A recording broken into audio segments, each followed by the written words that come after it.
Atención oyentes de todo el mundo, sean todos bienvenidos a Vox Veritatis, la voz de la verdad, el espacio donde la fe se anuncia sin miedo, donde la luz de Cristo rompe toda tiniebla y donde la verdad no se negocia. Hoy prepárense para un episodio que tocará lo más profundo del alma y nos hará reflexionar sobre una dura y triste realidad de nuestro tiempo, como nos recuerda el Evangelio de San Juan capítulo 3 versículos 19 al 21. Y el juicio está en que vino la luz al mundo y los hombres amaron más las tinieblas que la luz, porque sus obras eran malas, pues todo el que obra mal aborrece la luz y no va a la luz, para que no sean censuradas sus obras. Pero el que obra la verdad va a la luz, para que quede de manifiesto que sus obras están hechas según Dios. Y hablando de luz y verdad, hoy nos honra con su testimonio una mujer valiente, una guerrera incansable en defensa de los que no tienen voz, Mayra Rodríguez, una ex directora de Planet Parenthood que tras 17 años en esa institución dio un giro radical para abrazar y defender la vida. Pero como siempre no estoy solo en esta misión. A mi lado, firme como escudero en la batalla por la verdad, está mi hermano en Cristo, mi compañero de micrófono, el inigualable Agustín Zabaleta. Y antes de comenzar, como es costumbre en esta casa de fe, invoquemos juntos la presencia de aquel que nos guía a toda la verdad. En el nombre del Padre, del Hijo, del Espíritu Santo. Amén. Ven Espíritu Divino, manda tu luz desde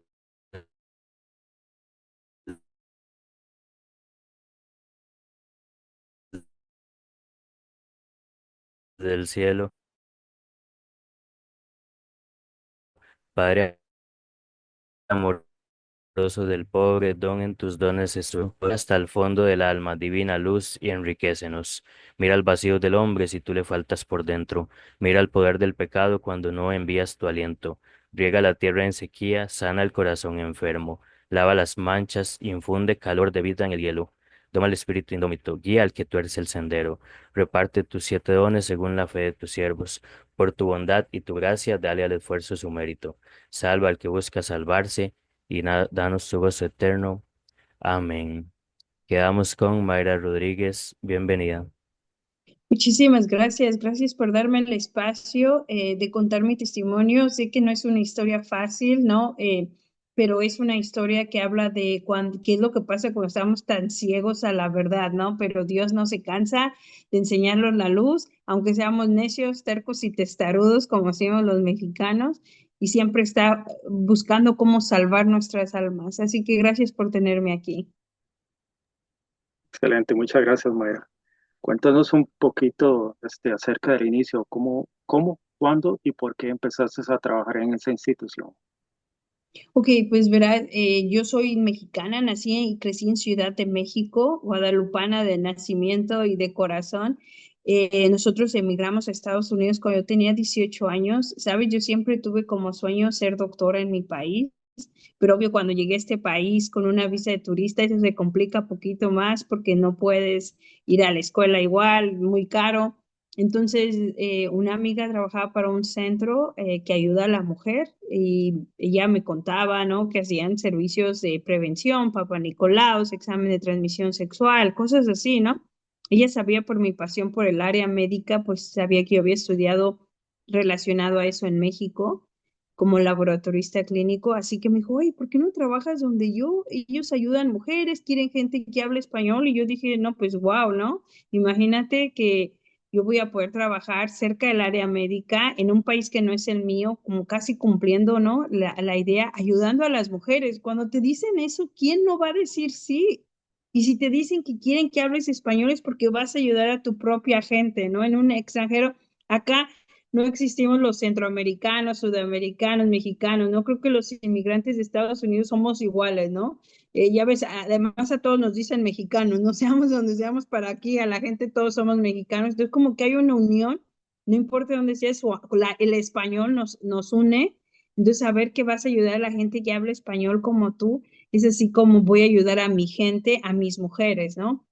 Y si bien yo crecí en una familia católica, siendo católica, yendo a la Basílica de Guadalupe a misa a veces los domingos, ¿no? Esa fortuna, no la valoraba ni la apreciaba el catolicismo, ¿no? no, no entendía mi religión. Eso era como una católica por herencia, ¿no? Mi mamá me dijo que era católica, crecí católica, cumplía con lo que se tenía que hacer, pero solo por herencia, no por entendimiento. Entonces, cuando yo entro ahí, yo sabía poco de Planned Parenthood, ¿eh? Yo no sabía que hacían abortos. Mi amiga no hablaba de eso porque ella trabajaba en el otro lado, ¿no? Era así como que Planned Parenthood también, la IPPF a nivel internacional, sabía diferenciar bien sus centros, ¿no? Entonces, lo que ella contaba que hacía, pues nunca tocaba el tema del aborto. Ahora, cuando yo entro a trabajar ahí, sí me dicen que hacen abortos porque había una persona rezando en la acera y yo entré a pedir, el día que llevé mis papeles, pregunté qué hace esa señora ahí y me dice, no, es que ella está así, está rezando porque no le parecen cosas que hacemos. Y yo dije, ok, y me dijo, ¿y tú qué opinas del aborto? Mira, yo creí que había contestado como una buena católica, porque yo dije, bueno, yo no me haría uno, pero si alguien más se lo hace, ese es su problema, está entre ellos y Dios. No, porque en ese momento para mí, mientras yo no lo haga, mientras yo no me lo haga a mí, yo estoy bien con Dios, ¿no? Ya de ellos es su libre albedrío que Dios les dio. Y pues así entro a trabajar ahí, le gustó mi respuesta. Yo rápido pregunté, pero yo no voy a hacer abortos, ¿verdad? Y ella me dijo, no, no, tú fuiste contratada para el otro lado. Y eso yo fue así como, ¿no? Porque eso vuelvo a lo mismo, ya siendo yo, no tengo nada que ver, ¿no? Yo me lo creía estando del otro lado. Yo los estoy previniendo y Dios no puede estar enojado por eso, ¿no? Así entro a trabajar ahí. Ah, muy bien. En cuanto a Mayra, ¿cuál fue tu experiencia ahí? ¿Cuál es el mito y versus la realidad? Hemos visto, digamos, la película Un Planet de Abby Johnson, Ujú, testimonios de enfermeras y de doctoras que han trabajado en esa institución, igual que ujú. el testimonio de María del Himalaya en Ya, Europa. Cuéntanos cuál es la realidad de lo que pasa ahí. O sea, realmente es lo que se denuncia en el mundo lo católico, que ¿no? venden. Sí, o lo que se vende Sí, en mira, la verás, publicidad. ya, verás, por muchos años yo los defendía capa y espada, ¿eh? Porque yo trabajaba defendiendo ese lado preventivo, ¿no? Y yo me peleaba con la gente que rezaba y le decía, no, nosotros hacemos más que abortos. Yo donde trabajo ayudo tantas mujeres. Les prevenimos enfermedades, les prevenimos embarazos no deseados, ¿no? Yo con esa capa y espada me entrenaron para ir a las comunidades hispanas a enseñarle a las mujeres la liberación femenina, ¿no? Tú no naciste para parir hijos. Tú puedes esconderle el anticonceptivo a tu esposo. Tú no tienes que avisarle que vas a abortar si quedas embarazada. Él no tiene derecho ni siquiera a saber, ni ocupa su dinero. Nosotros te enseñamos cómo. Todo este cuento yo me lo creí. Y al mismo tiempo, por años, yo, cuando ellas entraban a mi centro a esa prueba de embarazo, yo les vendía la idea del aborto rápido y seguro, ¿no? No, no te preocupes, es un procedimiento seguro. Tú vas a entrar, eh, el lado te van a aspirar, eso dura 15 minutos, todo el proceso 3 horas, te vas a tu casa mañana como si nada, ¿no? Como si nada, ¿no? Es un procedimiento muy seguro, lleva haciéndose en Estados Unidos desde los 70s, aquí nadie se ha muerto, ¿no? La pastilla abortiva es una pastilla más fácil que tomar un acetaminofeno, vas a durar 2, 3 días con sangrado y después tu vida como si nada, ¿no? Yo vendía esa idea, te voy a decir una cosa, yo nunca he tenido un aborto, ¿no? Yo tengo a mis 2 hijos vivos, sanos, amados, deseados, ¿no? Entonces, obviamente, yo decía lo que a mí me habían enseñado que era el aborto, ¿no? Lo que a mí me habían explicado que yo vendiera y eso me lo creí.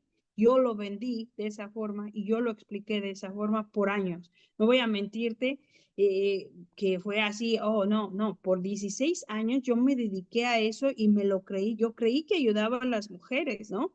Cuando yo le decía a una chica, obvio yo no la vuelvo a ver, en mi cabeza es, esa chica de 6 años tuvo el aborto, se regresó a la escuela, terminó su carrera y hoy es feliz, ¿no? Con su vida hecha y derecha. Esa mujer que tenía problemas económicos por ese aborto, te haces una vida de fantasía donde todo es mejor gracias a ese aborto para esa mujer. ¿Y por qué? Porque tú no las vuelves a ver, ¿no? Yo lo he dicho en muchas de las veces que me han entrevistado.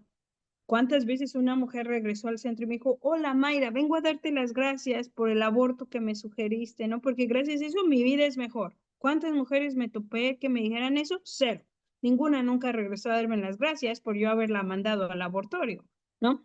Y yo mi conciencia lavada, porque recuerdo que mi madre católica decía, dicen que ahí que tú matas bebés. No, mamá, donde yo estoy, nada tengo que ver con el aborto, ¿no? Porque en mi cabecita, ¿no? De imaginación amplia, yo era, pues no, yo les ofrecí sus opciones, ellos optaron por el aborto, no es mi culpa, ¿no? Ella tomó, tenía su libre derecho a escoger, pero yo no la llevé, yo nada más le dije de las opciones que ella contaba. Y así te crees esas mentiras en tu cabeza que tú lo que estás haciendo es ayudar a los seres humanos, ¿no? Pero ¿dónde cambia eso? ¿Sabes? Un día me dan un premio, como en la película de Inesperado, un premio como empleada del año por lo bien que he destacado mi trabajo, por lo bien que he ayudado. De hecho, ahorita mi testimonio ha servido mucho porque yo trabajé muchos años dirigiendo estos centros que reciben la ayuda del gobierno, el dinero federal. Yo era muy experta en ese departamento, ¿no? Entonces, por eso hoy he logrado dar mi testimonio en cómo lo han mal usado, ¿no? En lo que redactaron hoy para esa ley que están tratando de pasar, ahí está mi testimonio como un testigo, ¿no? De cómo vi el mal uso del dinero que hacía Planned Parenthood en estos centros.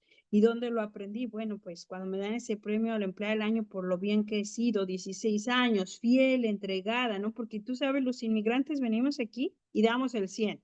No nos damos 80, 90, la mayoría, ¿ok? La mayoría somos buenos trabajadores, agradecemos la oportunidad, damos el 100, yo daba el 100, trabajaba 5, 6 o 7 días a la semana, lo que se necesitara. Pero cuando me dan ese premio me dan una oferta que yo no me esperaba, ¿eh? Porque si alguien piensa que tú trabajas ahí soñando un día ser el director del centro de abortos, te prometo que no es así. De hecho, cuando a mí me dijeron, hey, queremos que seas la directora del centro de abortos, yo dije, no, gracias. No, no, yo paso. No, yo no quiero nada que ver con ese lugar. Pero me dijeron, bueno, pues Trump, que era su primer mandato, 2016, nos va a quitar el dinero, el apoyo, ¿no? Y no te garantizo que tus clínicas de título 10, que son las que reciben el dinero federal, sigan abiertas cuando eso suceda y pues no va a haber trabajo. Y en ese momento te sientes entre la espada y la pared, porque parte de mi historia también es que ya vienes con un matrimonio fracasado por estar en el mismo ambiente feminista, ¿no? Que te inculca a no ser paciente, no arreglar tu matrimonio, sino al revés, déjalo, no lo necesitas, mujer empoderada, ¿no? Directora de Plan Parenthood, ¿qué van a estar de un hombre ni por qué tiene que aguantar nada, ¿no? Entonces ya yo sola con mis hijos entre la espada y la pared y dices que ¿qué hago, no? Si me quedo sin trabajo, ¿no? ¿Qué voy a hacer? ¿De qué voy a mantener a mis hijos? Y yo sé que la gente dice, bueno, pudiste buscarte otra cosa, pero sabes, es como cuando ya estás en ese mundo, yo lo comparo mucho con una adicción, ¿no? Ya sabes tú qué es eso, ¿no? Ya estás familiarizado. Si siempre da miedo cambiar de rama de trabajo, imagínate cuando te has dedicado a algo así todo el tiempo, te han dicho que eres buena en eso, tienes ya tus prestaciones, tu seguro médico, tu comodidad, ¿no? Y en ese momento pues te entra eso, ¿no? Pues ya, o sea, yo ya lo he venido haciendo, he trabajado para ellos, pues entonces entro al centro de abortos y ahí es donde vi lo que mucha gente ya sabe, pero que uno es ciego a ver porque tú dices, oh, leí esto, no es cierto, es un provida mentiroso, ¿no? Una empleada salió y dijo esto, no es cierto, eso no pasa. ¿No? Pero yo no estaba ahí para confirmar que sí pasa, ¿no? Que las mujeres son dañadas diario por un aborto. Eso es lo que a mí me tocó ver, que las perforaban diario, que el abortista falsificaba sus expedientes y no decía la verdad sobre ese aborto, que no reportaban conforme las leyes en el estado de Arizona, que realmente no les importaban las mujeres, que no era una pastilla como un acetaminofeno, sino era una pastilla que provoca un dolor excruciante y un sangrado excesivo, que muchas mujeres acaban con la anemia crónica por esa pastilla, que 42% de esos abortos por pastilla acaban en legrados porque retienen tejido del bebé o de la placenta o coágulos que requieren más tratamientos, ¿no? Que ellos utilizan el dinero como les interesa porque solo les importa el bienestar económico del abortista y de la empresa. Todo eso empecé a notarlo, ¿sabes? Y tú creerías que me dieron otro premio como empleada del año, ¿no? Eso sería lo lógico en un lugar lógico, que está preocupado por el servicio a las mujeres. Gracias por detectar estas anomalías. Te vamos a premiar, ¿no? Por haber hecho un buen trabajo como directora, pero no fue así. Sabes, cuando yo levanto la voz y acuso al abortista de todas las cosas malas que él está haciendo, de cómo lastima a las mujeres, en lugar de hacer algo y removerlo a él, me despidieron a mí. Y ahí es donde comienza mi historia de conversión, créalo o no. O sea, Dios estuvo ahí para que yo viera con mis propios ojos, ¿no? Pero si yo te dijera a ti, eso me convirtió y ya yo me volví pro vida, sería mentir, ¿no? Porque no es como trabaja Dios, ¿no? Y lo vemos en tantas historias bíblicas, ¿no? Dios te pone en ciertos lugares y así ahí empieza mi conversión. Gracias, Mayra. Sí, una triste realidad. Cuéntanos cómo fue ese momento que Dios tocó tu corazón y empezaste ese proceso de cambio en tu vida. Verás, la última gota, o sea que la gota que derramó el vaso, ¿no? Como decimos los mexicanos, es una chica de 19 años, tenía 14 semanas de gestación. Y los 14 semanas de gestación, un aborto después de las 12.6 pasa a través de descuartización del bebé en el vientre, ¿no? Se le descuartiza al bebé, arrancando pies, manos, torso, cabeza, ¿no? Y se pone todo en una bandeja de cristal y ahí se arma este rompecabezas para ver que está todo completo, ¿no? Tienen que, por ley, asegurarse que no falta ninguna pieza del bebé, porque si no, la mujer podría tener septicemia. En este caso, el abortista insertó un dispositivo intrauterino, que es una T de cobre que utilizan para prevenir embarazos, que realmente es abortiva, y podríamos tener otra sesión en por qué los anticonceptivos son abortivos, ¿no? Por hoy vamos a tocar este tema. En esa T de cobre ya se había insertado, entonces la asistente de él notó que le faltaba la cabeza cuando fue a revisar que estaba todo el cuerpo, pero él ya había insertado el dispositivo y aunque ella le avisó a él ya no quería hacer más, dijo, no, yo ya terminé, ya era domingo, dejaba los casos grandes al final del día, entonces él ya se iba y ella se preocupó. Imagínate, estoy hablando de una chica que no tenía más conocimiento en el área médica que ser asistente del médico. No, ella no era doctora, no era ni enfermera, no era simplemente su asistente que le pasa los instrumentos. Y entonces ella sabía la gravedad. Alguien sin más conocimiento que un par de años en la escuela técnica sabía la gravedad de que esa chica se fuera a la casa si le faltaba la parte del bebé. Fue a mi oficina preocupada y me dijo, Mayra, me falta la cabeza, él no me hace caso, él ya se va, no sé qué hacer, insertó un dispositivo, imagínate, entendía la gravedad de que ese dispositivo bloqueara la salida del tejido. Ella entendía y no era doctor. Él siendo el doctor, no le importaba, ¿no? Yo voy, le dije, no te preocupes, ella le preocupaba que la fueran a despedir porque ya le había dicho un par de veces y él no hizo caso. Entonces yo voy para atrás y le decimos que falta la cabeza, se molesta y dice, buscan en la basura. Ya les dije que la busquen en la basura, ¿no? Como si hay muchas cabezas, busca una, ¿no? Eh, Después de varias discusiones se hace un ultrasonido y se encuentra la cabeza del bebé de 14 semanas arriba del dispositivo, ¿no? Se saca el dispositivo, le hacen otro legrado a la chica de 19 años, no le dice nada porque recuerdo que la enfermera, ella medio despertaba y la enfermera ella le dijo, creí que ya habían terminado y él hace señales de empújale más medicamento, ¿no? Que por cierto, yo hablaba, esta semana salió la noticia de una chica que dice que les pidió paren y que no le hicieron caso y siguieron el aborto y yo comentaba que yo noté muchas veces que si las chicas decían, no, no, para, ya no quiero hacerlo, él daba órdenes de que le dieran más medicina para que las durmieran más, porque no sabían lo que pedían, ¿no? Ellas no saben, ya están aquí, ya están en la mesa, ya no saben lo que quieren, decía.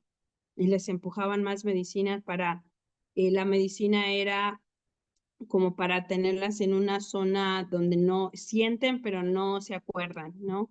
Entonces, le hicieron eso a la chica y la durmieron, ¿no? Y yo esperaba que él iba a poner en el expediente. Tú te esperas que lo que va a pasar después es que cuando esa chica pasa recuperación le cuentan, oye, fíjate que pasó X, Y y Z, entonces tú como que tuviste 2 legrados, vas a tener un poquito más sangrado, quizás te sientas más incómoda. ¿Tú crees que va a pasar eso, no? Porque sería lo lógico, pero no, en este mundo no. ¿no? En este mundo no le digas nada, todo salió normal y así puso en el expediente. Entonces tuvimos una discusión porque yo le dije, oye, ¿quieres actualizar el expediente? Te falta reportar los dos dispositivos intrauterinos, no reportaste que la cabeza se había quedado adentro, luego lo hago, nunca lo hizo. Entonces yo le llamé a mi supervisor ese día y le dije, basta ya, esa fue la gota que romó el vaso. Yo esperaba que ellos iban a hacer algo al respecto, pero no, me despidieron a mí. De ahí, gracias a Dios, yo salí de ese lugar a la ayuda de muchas personas que rezaban en la serie, incluyendo esa señora que te dije que 16 años atrás estaba rezando, seguía rezando sin parar. Ellos me ayudan a mí y entonces empiezo una demanda contra Planned Parenthood, la IPPF, a nivel internacional por despido injustificado, siendo la única demanda de un empleado en llegar a la corte, a un juicio, y la única demanda de un inmigrante en Estados Unidos bajo la protección de denunciante de siquiera haber llegado a los libros, ¿no? Y gracias a Dios ganarla en septiembre del 2019. Entonces, sí fueron casi 2 años de esa demanda en contra de ellos, donde tuve la gracia de trabajar con un sacerdote que me ayudó a sanar de forma espiritual. Tuve la gracia de poder entender el movimiento pro vida, porque, ¿sabes? Creo que eso es lo peor. La gente no entiende el movimiento pro vida, ¿no? Yo me creí muchas veces que solo se dedicaban a molestar a la gente en la acera, decir lo que debes o no debes de hacer y ya, ¿no? Pero no entendía lo que hay detrás de ese movimiento, ¿no? No solo la gente de la acera, las miles de organizaciones, sino es que millones que gracias al esfuerzo de mucha gente se dedica todos los días a salvar con un bebé que salven a la semana, se dan por bien servidos, dándoles despensa, pañales, buscándoles casa, sacándolas de situaciones y no para ahí, ¿no? ¿Cuántas organizaciones? Yo no sabía todo eso, no entendía la dignidad del ser humano que lo tuve que estudiar, ¿no? Porque como católicos eso debía haberlo aprendido desde que era yo chica, ¿no? Catecismo, pero no. Yo no entendía, ¿no? Que si yo veía a mis hijos con ese valor de nadie los toca desde el vientre, ese mismo valor merecen todo ser humano porque es hecho por Dios. No lo entendía, ¿eh? Y era católica y dices tú, ¿cómo? Paro porque a lo mejor Ricardo también tiene preguntas. No, la verdad es que sí, muy impactante, ¿verdad? No, nada que agregar, la verdad. Ahí pueden proseguir. Muchas gracias. Y cuéntanos, Mayra, ¿cuál es los tentáculos de Planet Parenthood a nivel de Latinoamérica? Que hablamos en Estados Unidos, pero me imagino que ellos, ¿cuál es su nivel de publicidad y bueno, pues me entiendes, ¿verdad? Sí, mira, esa es otra cosa, ¿no? Yo te acabo de decir que trabajé para ellos 17 años, ¿no? Tuve varios puestos, desde directora de 2 centros, entrenadora a nivel estatal, viajé a las oficinas de Nueva York, estuve con ellos en Washington, D.C., abogando por ellos y todas esas cosas que yo hice y tú vas a creer que yo no sabía la extinción que tenía Planned Parenthood a nivel mundial. Yo no sabía cuánto dinero se recaudaba para ellos en Estados Unidos y otros países y cómo se distribuía ese dinero en tantos países.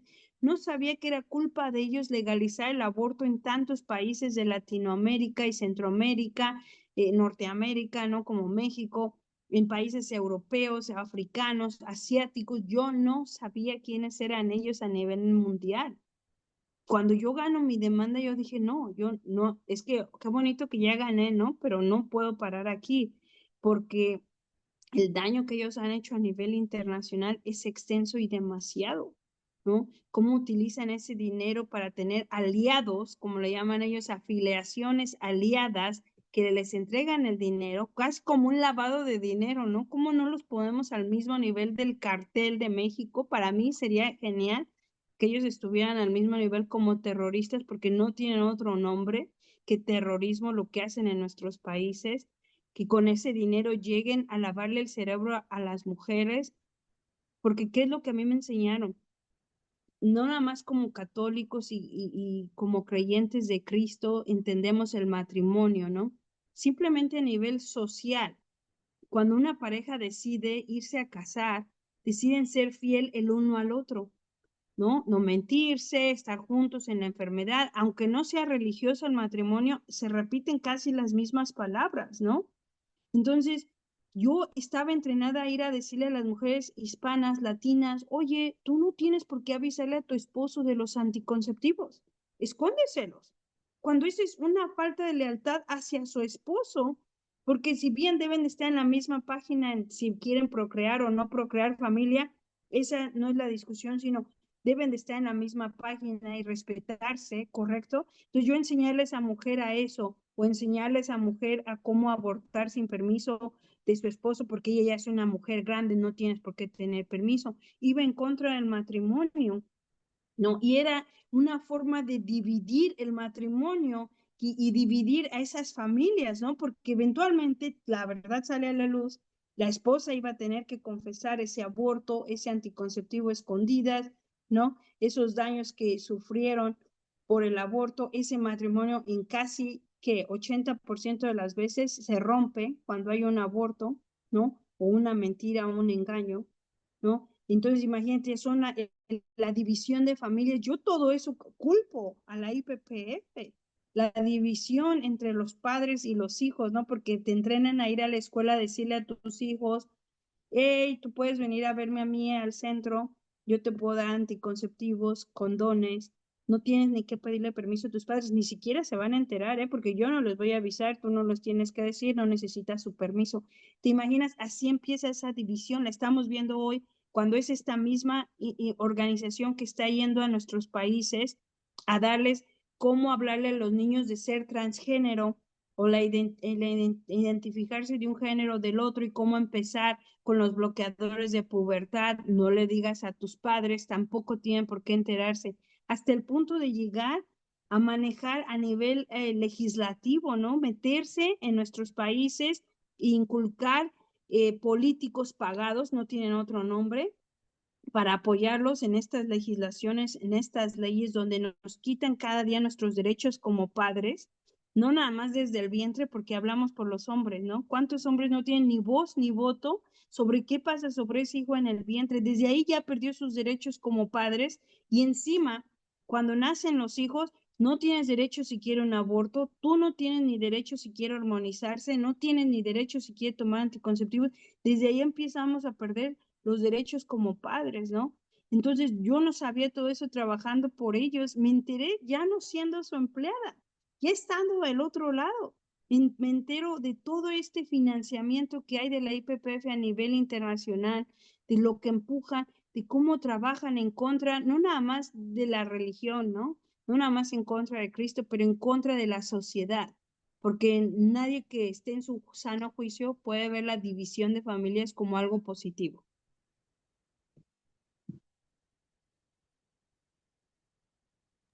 Muy cierto, Mayra. Muchas gracias por hacernos ver toda esa realidad de todo lo que pasa en ese mundo oscuro. Como siempre le pedimos este es un tema que, como dijiste ahí, vamos a tener que hacer una segunda parte para tocar otros puntos. Ujú. Te agradezco muchísimo estas palabras porque sí, además aquí en Latinoamérica, aquí en Costa Rica pasa que apenas se está impulsando leyes, pro-abortistas, entonces, la gente se tiene que dar cuenta de todo lo que pasa en ese mundo. Es, Oye, Agustín, y con qué mentira tan grande, ¿no? Costa Rica es uno de los países que se mantiene firme en la brecha, ¿no? Firme defendiendo la familia. Yo creo que en Costa Rica los hombres entendieron bien la misión de San José, ¿no? De José a proteger a sus hijos desde el vientre porque se han mantenido firmes, pero el otro lado lo hace de una forma tan sucia porque lo hace con palabras bonitas, ¿no? Es que hay que proteger a las niñas que son violadas. ¿Quién va a decir no a eso? Todos queremos proteger a esa niña violada. Sin embargo, es 1% de los casos a nivel global, un triste 1%. Claro, todos quisiéramos que fuera 0% de niñas violadas. Esa no es la cuestión. La cuestión es que no las ves abogar por que agarren al violador y le den una sentencia más dura. No, solo las ves abogar porque maten al bebé en el vientre de la niña violada y aunque eso signifique que el violador quede libre, a ellas no les importa si gracias a que se mató a la única prueba viviente de que fueran violadas por el agresor, que es el ADN que viene en ese bebé. No les importa si esa única prueba, ¿no? Porque todos sabemos que nuestros sistemas judiciales son corruptos, son sucios, ¿no? Si, habiendo una prueba contundente de la violación, que es un bebé, ¿no? No les importa si al destruir ese bebé, ese hombre sale libre. El otro día yo daba una charla y una chica en la audiencia me dijo que yo no sabía lo que decía, que porque gracias al aborto que dio por la violación que tuvo, su vida se salvó. Y yo le pregunté de qué forma. No, es que yo estaba muy deprimida porque me imaginaba tener ese bebé en el vientre y le dije, ¿qué te imaginabas? No, ¿cómo iba a ver la cara del violador y saber que iba a andar a un niño que se pareciera a él? No, le dije, ok, puedo preguntarte, ¿y la persona que te violó, él sigue viva? Él está en la cárcel. No voy a hablar de eso. Él está en la cárcel. Dime que está en la cárcel, ¿no? Si te violó, dime que sacas, que lograste que esté en la cárcel. No, no está en la cárcel. O él sí puede andar por la calle suelto y libre, mientras tú dices que el que te iba a afectar era el bebé. Y discúlpame, o sea, no quiero sobrepasar la raya a tu trauma, pero entonces él sí puede andar libre y por la calle y el bebé es el único asesinado. En ese momento ya se levantó y se salió, ¿no? Porque obviamente no tenía una respuesta, ¿no? Porque la única forma de poner a esos agresores en la cárcel es ese bebé en el vientre. ¿No? El bebé en el vientre, que es la prueba contundente de esa falsa, y la sociedad que le sigue diciendo a las mujeres que deben de odiar al bebé, no deben de odiar al agresor, ¿no? En las terapias dice que deben de perdonar, ¿no? Hasta nosotros como cristianos debemos de aprender a perdonar, ¿no? Hay que encarcelarlos, claro, pero hay que perdonar, pero al bebé en el vientre no quiere nadie que lo perdone, ¿no? Porque ni siquiera cometió una falta que se debe perdonar. ¿No? Pero él no debe de existir. Y la otra, ¿no? Las enfermedades a las madres, ¿no? Que nos siguen mintiendo con esas estadísticas de las muertes por embarazos que no son ni verídicas, ¿no? Porque los estudios han sido falseados, truqueados para preferir un lado más que al otro, ¿no? Porque si vamos a hablar de riesgos, existen los mismos riesgos al tener un embarazo de término completo que el aborto, ¿correcto? Por lo menos ahí vamos igual. Para una niña es el mismo riesgo. Entonces no pueden mentir a decir que es más riesgoso el embarazo. No es verdad, no lo saben. Si esa mujer no se embaraza y llega a término completo, nadie sabe si fue más riesgoso uno o el otro, ¿no? Ahora, las enfermedades de los niños, ¿sabes? Yo leí un reporte aquí en Arizona donde los abortos por enfermedad neonatal, o sea, la enfermedad del feto, como le dicen, ¿no? Enfermedad del bebé en el vientre, ¿no? Eh, que la enfermedad del bebé en el vientre era una de las razones por la que abortaba, ¿no? Y dieron un porcentaje y el aborto fue antes de las 13 semanas de gestación. ¿Cómo va a ser? Y ya sabían esos problemas del bebé antes de las 13 semanas de gestación. Pues va, la ciencia está muy avanzada, dije, ¿no? Genial. Entonces, no, no hay estadísticas válidas, ¿no? Y mi historia es parte de eso, Agustín. Muchas gracias, Mayra. Te agradecemos muchísimo y este tema vamos a continuarlo, de verdad. Tenemos que ponernos de acuerdo para seguir. Te agradecemos muchísimo. Que Dios te bendiga. Ricardo, si puedes hacer la oración final y el cierre, por favor. Claro, muchísimas gracias de verdad, Mayra Rodríguez. Que Dios me la bendiga mucho y la cuide siempre. Y Agustín, ¿verdad? Mi hermano de micrófono, compañero, calidad de persona. Entonces, bueno, vamos a cerrar esto, ¿verdad? Con la oración que nos han enseñado, que es bendita sea tu pureza y eternamente lo sea, pues todo un Dios se recrea en tan grandiosa belleza. A ti, celestial princesa Virgen Sagrada María, te ofrecemos en este día alma, vida y corazón. Míranos con compasión, no nos dejes, Madre mía, y envía desde el cielo una hermosa bendición que sea en nombre del Padre, del Hijo y del Espíritu Santo. Amén. Muchísimas gracias. Que Gracias viva a los Cristo dos, Rey. gracias por tener. Que viva Gracias, Mayra. Cristo Rey. Amén. Ok, Dios te bendiga. haremos 2, 3 y cuarta parte. Sí, gracias, Adiós. Mayra. Dios te bendiga. Vaya. ¿Ya? ¿Dejó de grabar?